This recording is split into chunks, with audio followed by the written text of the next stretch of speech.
Chris Arnett here for Card Player TV for another edition of Strategy. I've got Blake Cahail here. Thanks so much for coming. No problem. All right, so I wanted to ask, now when you sit down at a table and you're in a tournament and you assess your table to be pretty tight and passive, what exactly are you doing to open up your game and take advantage of those tight players? Usually I'm just looking for lots of spots in late position where I can open because, just playing in position is going to give you such a huge advantage, especially against tight players. And I like to raise lots of suited connectors and cards that play well post flop. Now, if you find some players that you feel are pretty tight and you're a better player than, and they're limping, if you pick up 9 deuce, are you still playing that kind of hand in position, or do you kind of have to muck those? Rarely. I usually just throw the 9 deuce in the muck, but against the right players, where if they're limping and I feel like I can just get them isolated where I have position, then yeah, I'm going to go ahead and do that. What about 3-betting pre-flop? How are you opening up your range there? Well, usually this early on in the tournament, I'm not. I usually don't 3-bet too much. I prefer to call and play the pots in position. Although if I think that the people are raising a late position on my blinds, then I'll go ahead and 3-bet.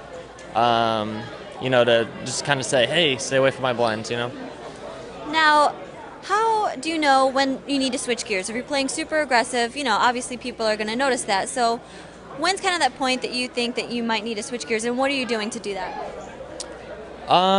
Usually it's kind of based on just the table momentum, how it's been going. If I haven't played any hands for a while, then I'm going to go, okay, well, I'm going to start loosening up, try to, just try to maybe make a few moves. And, if the table lets me get away with it, then, keep on doing it. And if they start, playing back at me or something, or if I start to lose momentum, then I'll tighten back up. And I basically just do it depending on the momentum.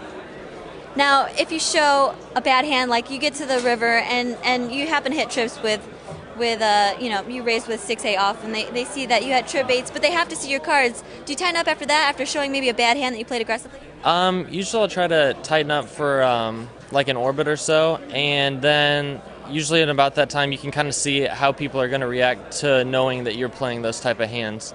So they're going to, if, in the next orbit or something you raise and you get 3 callers, oh, okay, well I can't just be raising whatever, I need to play tighter.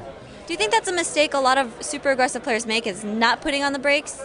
Yeah, I think there's a lot of players out there that, where they just are like, oh, I like to be really aggressive all the time, and but yeah, what they don't realize is that whenever they're at a table with good players that are adjusting to them, they should slow it down and take advantage of their crazy image by playing tighter, and they're still going to get their hands paid off.